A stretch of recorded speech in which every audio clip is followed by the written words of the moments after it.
Por ejemplo, como para hacer una introducción, usted imagínese que mañana reciba un llamado de una empresa y le diga: mire, somos de la empresa Movistar, usted ha salido sorteado para que se presente en esta empresa a trabajar. Usted ha sido sorteado, usted ha sido llamado, usted no lo ha buscado. Entonces usted va al otro día, se presenta a la empresa, y ¿qué es lo primero que usted va a preguntar? ¿Qué tengo que hacer? ¿Cuál va a ser mi lugar? Usted imagínese que lo llamen de la empresa personal, y usted vaya, encuentra una silla, se sienta en la silla, alza el pie, cruza los brazos y se pone a mirar televisión en la empresa. El gerente va a decir: che, ¿este quién es? No, jefe, ese es el señor, la señora que usted lo ha llamado ayer para que trabaje. ¿Pero qué hace sentado? Yo le he llamado a la empresa para que trabaje. Yo le he llamado a la empresa para que cumpla una función. ¿Con el fin de qué? De que la empresa crezca. Con el fin que la empresa avance. Vamos a nuestra vida espiritual. Como ese hombre de la empresa ha sido llamado sin él haber solicitado nada, escuche, de la misma forma, de la misma manera, nosotros hemos sido llamados por Dios.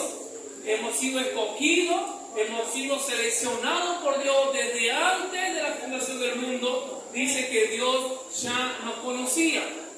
Dios nos ha llamado sin haberlo merecido y sin nosotros haberlo buscado. Estamos aquí sentados en esta empresa o en esta iglesia porque el gerente, porque el dueño, porque el empleador, en este caso Dios, nos ha llamado. Y estamos aquí presentes. Gracias. Entonces estamos aquí y ya sabemos que somos hijos de Dios. Ya sabemos que nuestros pecados han sido perdonados. Sabemos que tenemos un Señor, que tenemos un Dios.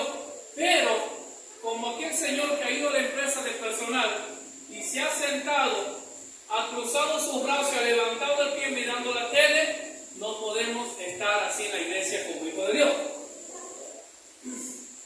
Ya sabemos que somos hijos de Dios, pero ahora debemos saber cuál es nuestra función, qué es lo que nos ha sido asignado por Dios. Todos los que estamos aquí, cada uno, grandes y chicos, tenemos un propósito. Ninguno hemos sido llamados para ser un simple y sencillo espectador y oidor. Hemos sido llamados por Dios porque Dios quiere usarnos, porque Dios tiene un propósito, porque Dios tiene un plan. Es nuestro deber, es nuestra responsabilidad a través de la Escritura conocer cuál es ese plan. ¿Qué es lo que Dios me ha sido asignado? ¿Quién dice Dios que soy yo? Y eso es lo que vamos a ver ahora. Ahora bien, otro ejemplo. Usted imagínese, lo llaman a esa empresa a trabajar y le dice: bueno, mira, tienes que hacer este servicio de informática. Pero para eso hay requisitos previos que usted tiene que cumplir para que pueda desarrollar esa función. No es que usted va a decir: yo tengo ganas, yo quiero estar ahí. No, hay requisitos. Usted imagínese un ejemplo más claro en la policía. Que Agustín diga: yo quiero ser policía. Y se presenta Agustín en jefatura diciendo: yo estoy aquí, yo tengo todo el deseo, todas las ganas, el ánimo, la fuerza y la predisposición de ser un policía. Lo van a mirar diciendo: pero no, primero tienes que pasar por la escuela. Tienes que prepararte, tienes que capacitarte y tienes que conocer cuáles son los requisitos para que recién puedas presentar esos requisitos, puedas capacitarte y entonces vas a poder ejercer la función de policía de la provincia de Santiago del Estero. Lo que voy a explicar, lo que voy a enseñar es algo que Dios nos ha asignado a todos, pero para poder cumplir esta asignación que tenemos de parte de Dios, previo a eso, hay requisitos que nosotros debemos cumplir. Lo único gratis es la salvación. No hay que hacer nada. Pero si queremos ser usados por Dios, que Dios nos use, queremos cumplir con el propósito de Dios en nuestra vida, hay un precio que debemos pagar. Hay cosas, hay requisitos por los cuales debemos cumplir. Así que de esa forma nos introducimos al tema. Primera de Timoteo. Voy a pedir por favor que no se distraiga, que esté muy atento, porque cuando se está exponiendo, si se está exponiendo la palabra, es porque Dios está hablando. Amén. Y cuando habla Dios, algo va a pasar, algo va a suceder. Primera de Timoteo capítulo 3, versículo 14. Lleva por título el misterio de la piedad. El misterio de la piedad. Dice el apóstol, esta carta lo escribe el apóstol Pablo a su hijo en la fe o a su discípulo llamado Timoteo. Pablo lo escribe desde Macedonia porque Timoteo estaba cumpliendo la función de pastor en una iglesia en la ciudad de Éfeso. Pablo lo había dejado a Timoteo para que corrigiera muchas doctrinas falsas que se estaba enseñando. Se estaba enseñando muchas cosas distorsionadas que la palabra de Dios nos manda y que Dios nos dice. Entonces Timoteo estaba cumpliendo esa función de pastor en la iglesia de Éfeso. Y referido y en ese contexto, Pablo le escribe y le dice, 1 Timoteo capítulo 3 versículo 14, dice Pablo, esto te escribo, aunque tengo la esperanza de ir pronto a verte. Y quiero que vayamos parte por parte para poder entenderlo mejor. Dice Pablo, esto te escribo.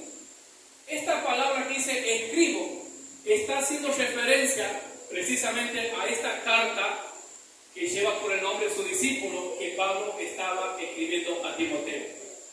Escuche esto, cada vez que el apóstol Pablo escribía una carta, han sido un total de 13 cartas o epístolas que Pablo ha escrito y se encuentran en el Nuevo Testamento. Cada vez que el apóstol Pablo escribía una carta o una epístola, si bien la intención principal de la epístola era transmitir el mensaje de Dios, transmitir la palabra de Dios, pero después, en segundo lugar de la palabra de Dios, cada epístola, cada carta, nosotros podemos ver la vida de Pablo. Podemos entender el carácter que Pablo tenía. Podemos saber cómo Pablo pensaba. Podemos saber lo que había en el corazón de Pablo, si era malo, si era bueno, si era duro, si era frágil, si era sensible, si era fuerte, si era una persona de emoción. Todo eso lo podemos encontrar a través de las cartas. Ahora bien, nosotros vemos las cartas o las epístolas de Pablo y vemos muchísimas características buenas de Pablo, de su actitud, su comportamiento. Vemos el amor de Pablo hacia la iglesia, vemos la compasión que Pablo tenía por las almas. Todas esas cosas se dejan ver a través de las distintas cartas del apóstol Pablo. Quiero ir a este punto. Antes que Pablo se convirtiera a Dios, Pablo tenía un sobrenombre llamado Saulo. Y Saulo, antes de convertirse al Señor, Saulo ya se manejaba con cartas. Él ya escribía cartas. Y también en esa carta, de la misma forma que la Biblia nos deja ver el manifiesto y queda expuesto quién era Saulo.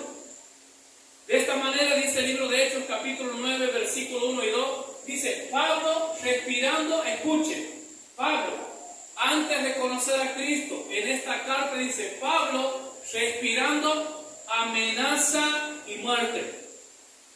¿Qué respiraba Pablo antes de conocer a Cristo? Amenaza y muerte. Versículo 2 del capítulo 9 del libro de Hechos dice que Saulo, se presenta ante el sumo sacerdote y le pide carta, escrito. Lo mismo que le estaba mandando para Timoteo, una carta, un escrito, con el fin que lo autorice para ir a Damasco para que pueda traer preso a los discípulos de Jesús. Pablo perseguía a la iglesia. Pablo odiaba a los discípulos de Cristo, el apóstol Pablo. Los odiaba, los detestaba, los quería ver muertos, los perseguía. Entonces Pablo dice que pide una carta. Preste atención a ese punto, lo que dice el versículo 1. Pablo respiraba amenaza y muerte. Eso respiraba Pablo, eso había dentro de Pablo. Amenaza, muerte, odio, rencor, resentimiento, ira, soberbia, orgullo. Todo eso había dentro de Pablo antes de conocer a Cristo. En el libro de Filipenses capítulo 3 versículo 18 podemos ver una carta, un escrito de Pablo, pero ya después de haber conocido a Cristo, ya convertido, ya entregado al Señor. Y vemos lo que dice Filipenses 3:18, dice, porque por ahí, dice Pablo, andan muchos, de los cuales os dije muchas veces, y ahora lo digo, escuchen, llorando. El hombre duro, el hombre rudo, el hombre que respiraba muerte, que respiraba amenaza, ahora estaba llorando. ¿Y por qué lloraba Pablo? Por la compasión por las almas. ¿Por qué lloraba Pablo? Por el dolor que sentía de aquellas personas que eran enemigos y que eran perseguidores de Cristo, lo que él era. Entonces la gran pregunta es, ¿qué ha pasado? ¿Qué es lo que ha producido? ¿Qué es lo que lo ha llevado a Pablo a ese cambio rotundo? De ser un hombre que respiraba muerte, que respiraba amenaza, ahora Pablo respira amor, ternura, compasión, ahora llora, ahora abraza, ahora da mimo, ahora da cariño. ¿Qué ha pasado? Libro de Hechos, capítulo 9, dice que el apóstol Pablo, cuando iba rumbo a Damasco, le apareció el Señor Jesús y tuvo un encuentro con Cristo. A partir de ese encuentro que Pablo ha tenido con Cristo, el apóstol Pablo nunca más, diga conmigo, nunca más volvió a respirar amenaza de muerte. Nunca más Pablo volvió a respirar ira. Ya no respiraba enojo, ya no respiraba soberbia, sino que ahora Pablo ya respiraba otro aire, ya respiraba amor. En sus pulmones, en su corazón tenía amor, misericordia, compasión. ¿Por qué? Porque Pablo ya ha sido cambiado, ya no era el mismo. Y como Pablo ya había tenido un encuentro con Jesús y había sido cambiado, había sido transformado, entonces no podía seguir siendo el mismo de antes. De la misma forma nosotros, igualito. Antes respiramos amenaza. Yo sé que la iglesia cuenta conmigo Santiago de Estero en el nombre de Jesús. Antes respiraba amenaza. Antes vivíamos el pecado. Antes vivíamos llenos de ira, llenos de enojo. Antes vivíamos llenos de rencor, de resentimiento. Antes vivíamos llenos de celo. Antes vivíamos un corazón lleno de contienda. Antes vivíamos siendo de tropiezo para todo el que se nos cruce. Antes. Pero ahora la iglesia cuenta conmigo, ha tenido un encuentro con Cristo. Ahora la iglesia cuenta conmigo, ha tenido un encuentro con Cristo y en ese encuentro ha sido cambiada, ha sido transformada y ahora lo que respira la iglesia es amor, misericordia, compasión, unidad, fe, servicio. Manifiesta el poder de Dios, manifiesta la unción de Dios, manifiesta el amor de Dios a las almas que están perdidas, los que están necesitados. ¿Por qué? Porque nosotros hemos sido cambiados, hemos sido transformados y al igual que el apóstol Pablo, ya no podemos vivir como antes, sino que ahora tenemos una nueva vida en Cristo Jesús. Amén. Denle un fuerte aplauso al Señor.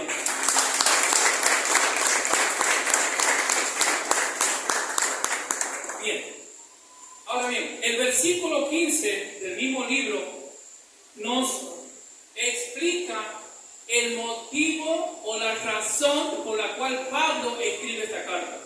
1 Timoteo capítulo 3 versículo 14 dice: esto te escribo aunque tengo la esperanza de ir pronto a verte. En el versículo 15 Pablo escribe el motivo de la carta a Timoteo y dice: para que si tardo sepas cómo debes conducirte en la casa de Dios, que es la iglesia del Dios viviente, columna y baluarte de la verdad. Para que sepas, dice Pablo, yo te escribo esta carta, Timoteo, para que sepas, para que comprendas, para que entiendas, para que conozcas cómo debes conducirte en la casa de Dios. Cómo es conveniente, cómo es necesario, cómo es preciso, Timoteo, que vos te conduzcas a la casa de Dios. Porque le dice Pablo a Timoteo, vos ya no puedes comportarte de cualquier forma. Timoteo, vos ya no puedes comportarte de cualquier manera. Timoteo, tu comportamiento, tu actitud, tu conducta ya no puede ser la misma que tenías antes de conocer a Cristo. Entonces dice Pablo, yo te escribo esta carta, Timoteo, para eso, para que vos conozcas, para que sepas, para que entiendas cómo debes comportarte en la casa de Dios. Amén. Amén. Cómo debes comportarte, cómo debes conducirte. Cuando habla de conducirte, hace referencia a la conducta, diga conmigo, conducta cristiana. Hace referencia a la conducta cristiana a la cual nosotros hemos sido llamados por Dios, hemos sido elegidos para que podamos vivir y para que podamos practicar y poner por obra cada día de nuestra vida. Nuestra conducta, nuestro comportamiento ya no puede ser igual que al que yo me comportaba antes.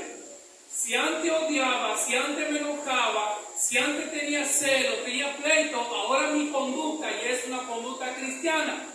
Entonces ahora mi conducta ya es diferente. En un capítulo más adelante, en el mismo libro, 1 Timoteo, capítulo 4, versículo 12, le dice Pablo a Timoteo, ninguno, le dice Pablo, ninguno tenga en poco tu juventud. Si no, le dice Pablo a Timoteo, sé ejemplo. ¿Qué tenía que ser Timoteo en la iglesia? Ejemplo. ¿Qué debemos ser nosotros en la iglesia? Ejemplo. Dice Pablo a Timoteo, si no sé ejemplo de los demás. Dice, ninguno tenga en poco tu juventud, sino sé ejemplo de los creyentes. ¿En qué? En palabra, conducta, amor, espíritu, fe y pureza. Pablo, antes de decir a Timoteo la función que él cumplía y cómo Dios lo veía, Pablo dice, no, Timoteo, espera, primero tienes que saber algo. Primero tienes que saber y tienes que aprender cómo conducirte en la casa de Dios. No puedes vivir de cualquier forma, sino que los creyentes, los hermanos de la iglesia, los pastores de la iglesia te tienen que ver como una persona que es un ejemplo. Ejemplo en amor. Un ejemplo, dice, en palabras, lo que hablamos, lo que transmitimos, en conducta, en espíritu, en fe y pureza. Pureza, santidad. Que debemos ser, dice, que debemos ser un ejemplo de que vivimos una vida en santidad.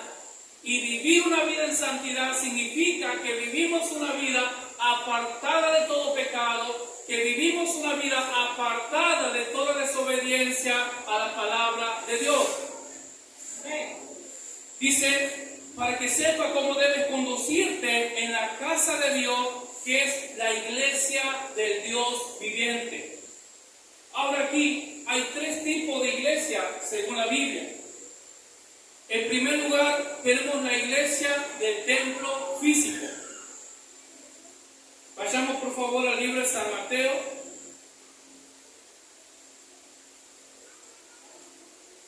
San Mateo capítulo 4, versículo 23.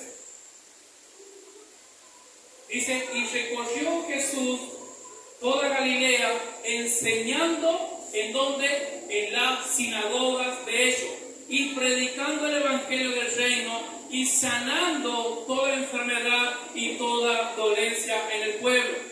Y recorrió Jesús toda Galilea, enseñando en la sinagoga. Cuando la Biblia habla de sinagoga, eran lugares, lo que hoy nosotros llamamos iglesia o templo, en los cuales los judíos se reunían para estudiar la palabra, para hacer lectura de la palabra y para realizar oraciones. Entonces, tenemos en primer lugar la iglesia que hace referencia al templo físico o a esta estructura de material. En segundo lugar, tenemos la iglesia compuesta por cada persona. Y esto lo vemos en el libro de los Hechos. Hechos capítulo 20, versículo 28. la iglesia compuesta por personas. Y le dice el apóstol, por tanto, dice, mirad por vosotros y por todo el rebaño en que el Espíritu Santo os ha puesto por obispo. ¿Para qué? Para apacentar la iglesia del Señor. Para apacentar la iglesia del Señor, la cual Él ganó con su propia sangre. En primer lugar, tenemos un templo físico. En segundo lugar, tenemos nosotros. Cada uno de nosotros formamos la iglesia de Cristo, que no hemos sido construida por manos de hombre, que no hemos sido construida por arquitectos humanos, sino que hemos sido construida por Dios, por el Espíritu Santo, y hemos sido comprados a precio de sangre. Amén. Cada uno de nosotros somos la iglesia de Cristo. Amén. Formamos parte de ese cuerpo. En tercer lugar y último punto, dice nuestro cuerpo como templo del Espíritu Santo. Dice Pablo en 1 Corintios capítulo 6 versículo 19, dice, ¿o ignoráis que vuestro cuerpo es templo del Espíritu Santo de Dios? Cada uno de nosotros somos la iglesia. Cada uno de nuestro cuerpo es la iglesia o es el templo del Espíritu Santo de Dios. ¿Por qué? Porque Él habita dentro de nosotros. Amén. Entonces, hay tres puntos de iglesia. La iglesia física, construida por manos de hombre. La iglesia que somos cada uno de nosotros y después cada uno de nuestro cuerpo. Pero Pablo, en este contexto, en este versículo, está haciendo referencia como iglesia a cada uno de nosotros. Amén. Le dice entonces Pablo a Timoteo, volvamos un poquito hacia atrás, Timoteo, te escribo esta carta para que sepas cómo debes conducirte en la iglesia. Cómo debes conducirte ante cada uno de los hermanos. Cómo debes comportarte con cada hermano. Y si nos llevamos al siguiente punto, que cada uno de nosotros somos también la iglesia y el templo de Dios, eso significa que donde nosotros vayamos, aunque vayamos solos y no haya ningún hermano y no esté el pastor, nosotros donde vayamos, donde estemos, seguimos siendo la iglesia de Cristo. Seguimos siendo templo del Espíritu Santo de Dios. Entonces, eso significa que mi comportamiento, que la conducta, el comportamiento que yo tengo aquí dentro de esta iglesia, dentro de este espacio físico, la misma conducta lo debo tener donde quiera que estoy. Porque muchas veces somos muy santos en la iglesia, levantamos las manos, adoramos, glorificamos a Dios, pero en nuestra casa a veces nos transformamos. A veces con la gente allegada, con nuestro compañero de trabajo, con nuestros familiares, nuestro matrimonio en la casa, somos personas diferentes. No debe ser así. Usted vaya donde vaya, esté donde esté, la hora que sea, usted sigue siendo la iglesia de Cristo. Usted sigue siendo el templo del Espíritu Santo. Por lo tanto, debe conducirse de manera digna, de acuerdo y según lo que usted es. No es cualquier cosa, hermano, no somos cualquier cosa. No somos cualquier persona, no somos personas comunes y corrientes. Somos la iglesia de Cristo. Amén. Amén. Dice, para que sepa cómo debes conducirte, para que Citado sepa cómo debes conducirte en la casa de Dios, que es la iglesia del Dios viviente, columna y baluarte de la verdad. Columna y baluarte de la verdad. Cuando habla de columna, toma como ejemplo Pablo de un cilindro que nosotros conocemos, ¿sí? Una columna es un cilindro de cemento. ¿Cuál es el fin de la columna? Sostener un edificio, sostener un techo. Entonces usted puede hacer una buena columna, y si la columna es buena, usted puede edificar arriba lo que usted quiera y cuantos edificios desea, pero siempre y cuando la columna sea buena. En segundo lugar dice columna y baluarte. Cuando habla de baluarte, hace referencia a un muro fortificado con el fin de proteger, de brindar protección o apoyo. En la antigüedad, cuando el pueblo de Israel tenía que tomar una ciudad, Dios le dio un mandamiento que corten plantas y que con esas plantas pudieran crear un muro alrededor de esa ciudad que ellos iban a tomar. Y ese muro llevaba por nombre baluarte. ¿Por qué? Porque tenía que ser algo sólido, algo fuerte, que servía como apoyo y como protección. Entonces tenemos dos palabras clave: columna y baluarte. La columna es la que sostiene el peso. El baluarte es algo que protege, o algo que da protección, o algo que da apoyo. Amén. Columna y baluarte de la verdad. Cuando habla de verdad, hace referencia a la palabra de Dios. Cuando habla de verdad, hace referencia al mensaje del Evangelio de Cristo. Cuando habla de verdad, hace referencia a toda la palabra revelada por Dios a través de los apóstoles y de los profetas, la cual nosotros tenemos aquí. Entonces dice, es una columna y un baluarte ¿de qué? De la verdad. Así como una columna sostiene un edificio, así también dice Pablo, esta columna tiene que sostener ¿qué cosa? La verdad. Tiene que sostener la verdad. Y como el baluarte brinda protección y apoyo, de la misma forma debemos brindar esa protección y ese apoyo a esta verdad que es la palabra del Señor. Hermano, entonces aquí está quienes somos. Aquí está designado por la función que cumplimos y para qué Dios nos ha traído. Dios lo ha traído, Dios nos ha traído, mejor dicho, a cada uno de nosotros y nos ha puesto en este lugar, nos ha puesto en este mundo con dos funciones: columna y baluarte. No importa lo que diga el mundo, no importa lo que diga el infierno y los demonios, no importa lo que digan sus familiares y sus amigos. Si a usted le han dicho que es inútil, si a usted le han dicho que es inservible, que es un fracasado, que es un frustrado, que es una frustrada, que no sirve para nada, que nunca vas a llegar a ningún lado, que nunca vas a ser nadie, no importa. No importa lo que diga el mundo de usted, no importa lo que diga su familia, no importa lo que diga el infierno o los demonios, lo que importa es lo que Dios ya ha dicho. ¿Quién es usted?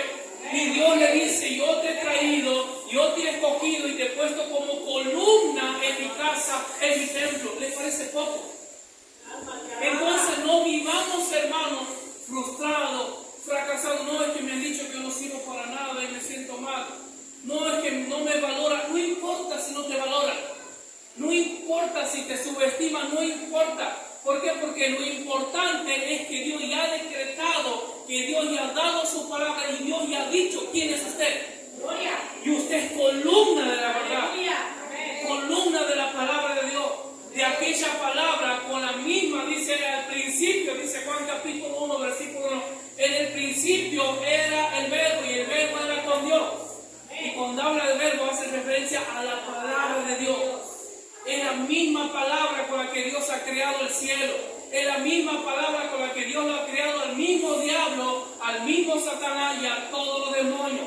Esa palabra fuerte, poderosa, viva, eficaz, sobrenatural, esa palabra como fuego, usted ha sido puesto como una columna para sostener esa verdad. Y ha sido puesto no solamente como una columna, sino también como un baluarte. ¿Para qué? Para apoyar, para defender la verdad contra toda doctrina cruzada, satánica y diabólica que hay hoy en día. Hoy abundan doctrinas falsas, predicadores falsos, que solamente dan un evangelio para llevar a la gente a vivir en emocionalismo, en sensación de que todo va a estar bien, de que todo va a ir bien. Nosotros hemos sido llamados por Dios para sostener esta verdad y para ser un baluarte, para proteger esta verdad que es palabra de Dios. Así que cuando usted salga de este lugar, usted tiene que salir con una mentalidad que no importa que lo que diga el mundo, no importa cómo lo hayan calificado desde niño, no importa cómo lo hayan calificado sus padres, sus abuelos, su esposo, su esposa, sino lo que importa es lo que Dios ya ha dicho. Amén. Dice que es la iglesia del Dios viviente, columna y baluarte de la verdad. Continúa el apóstol Pablo, dice, es indiscutiblemente grande es el misterio de la piedad. Cuando Pablo dice indiscutible, hace referencia a algo que es inabatible, algo que no se puede negar, algo indudable, algo que no se puede poner en tela de juicio. Amén. Dice indiscutiblemente grande. Grande. Hermano, por más que yo dé palabra, aún así nuestra mente pequeña, finita y miserable, no vamos a poder llegar a comprender la magnitud de lo que Pablo está hablando. Dice, escuche, indiscutiblemente grande, grande, fuerte, poderoso, gigante, inmenso. Todas esas palabras y todos los sinónimos de esa palabra no alcanzarían y son insuficientes para poder entender, para poder describir la magnitud de lo grande que es el misterio de la piedad. Por más que podamos imaginarlo algo grande desde la tierra hasta el cielo, hasta el trono de Dios, no alcanzaríamos a entender la magnitud de esta grandeza. Dice, indiscutiblemente grande es el misterio de la piedad. Tenemos finalmente dos palabras, misterio y piedad. Cuando habla del misterio, expresa algo que está escondido, algo que está oculto.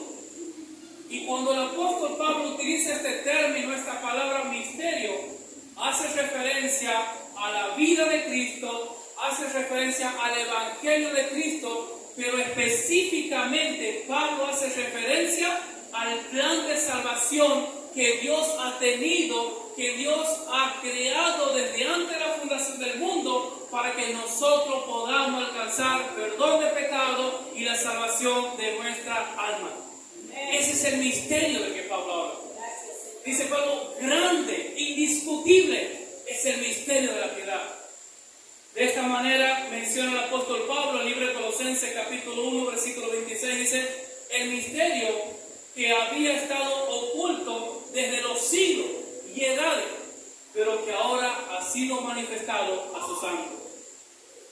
Cuando nosotros vemos el Antiguo Testamento, los grandes hombres de Dios, profetas, sacerdotes, reyes, a ninguno de ellos les ha sido revelado este Evangelio. ¿Por qué? Porque para ellos estaba velado, para ellos era un misterio. Ellos no entendían, ellos no comprendían. Lo único que el pueblo de Israel sabía era que un Mesías iba a venir. Que él iba a venir y que iba a sufrir. Pero Cristo ha manifestado ese misterio a sus santos, a los profetas y a los apóstoles. Dios ha traído la revelación completa y absoluta de ese misterio a los profetas y a los santos apóstoles. Y es lo que nosotros tenemos o llamamos como Nuevo Testamento. Esa es la revelación de ese misterio. Piedad. Dice, es una expresión práctica de la fe en una vida de arrepentimiento. Hermanos, nosotros hemos sido llamados a vivir una vida piadosa, a vivir una vida de piedad. Vivir una vida piadosa significa vivir cada día en un arrepentimiento sincero y genuino. Ejercitarnos cada día en la fe, ejercitarnos cada día en la oración, ejercitarnos cada día en el amor, ejercitarnos cada día y crecer en la gracia y en el conocimiento de nuestro Señor Jesucristo. Eso es vivir una vida piadosa. Vivir una vida piadosa no significa vivir en pecado. Vivir una vida piadosa no significa vivir sumergido en la práctica, deleitándonos y gozándonos en los deseos de la carne. El predicador y pastor Charles Spurgeon dice, el infierno y el pecado están casados. Y al no ser, dice, que el arrepentimiento plantee el divorcio para que se puedan separar.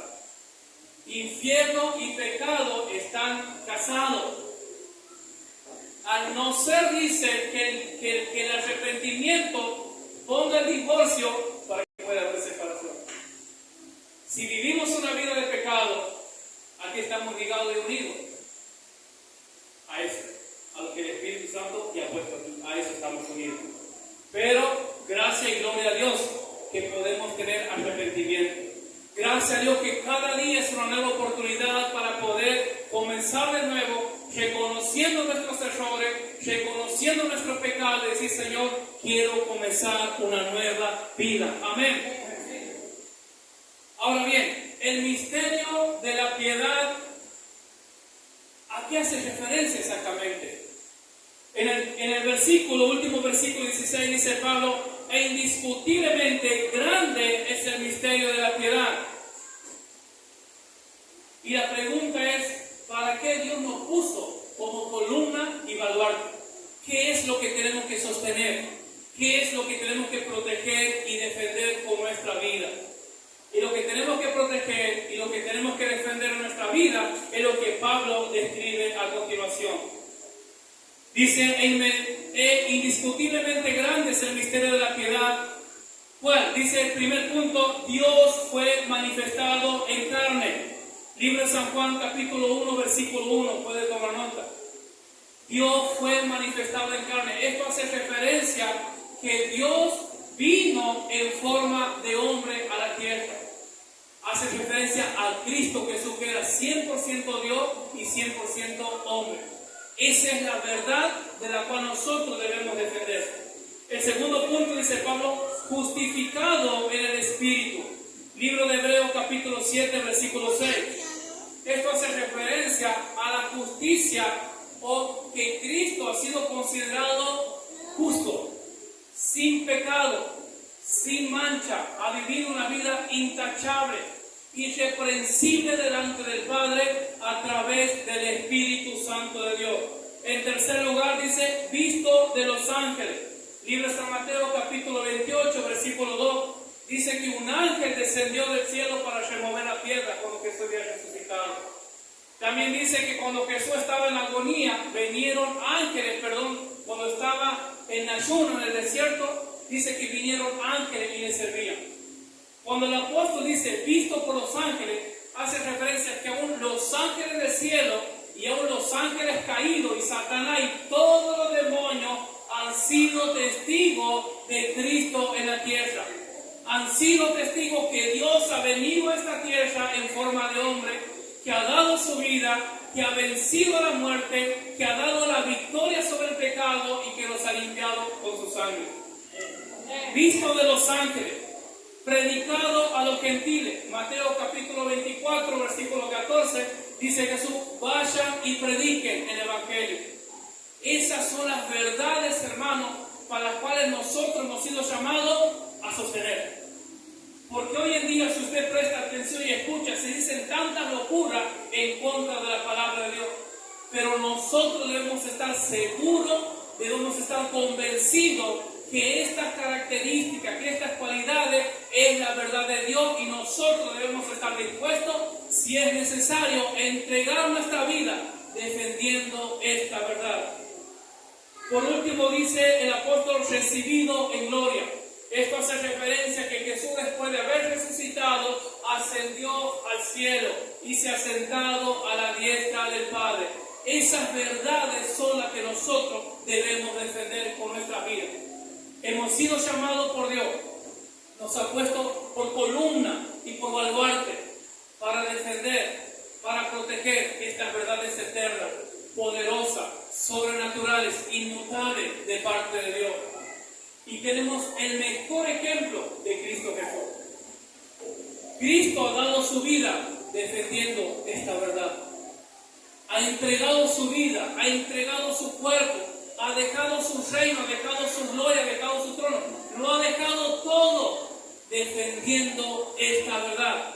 Los apóstoles de Cristo y el apóstol Pablo, otro ejemplo de hombres que han sido llamados por Dios y han sido puestos como columna y baluarte de la verdad, al igual que nosotros. Y los apóstoles de Cristo, todos murieron decapitados. Algunos, el apóstol Juan, ha sido largado en una olla hirviendo con aceite, han sido torturados, han sido crucificados. ¿Por qué? Porque ellos han entregado su vida, sosteniendo esta verdad. Han dado su vida siendo columnas. Han dado su vida siendo un baluarte, protegiendo, defendiendo la verdad. Demostrando que esta es la única verdad que puede transformar una vida, que tiene poder para transformar un matrimonio, que tiene poder para transformar los corazones, para transformar la mente y para poner de rodillas al infierno entero, a Satanás y a todos sus demonios. Y esta verdad poderosa es la que hemos sido llamados a defenderlos. Amén.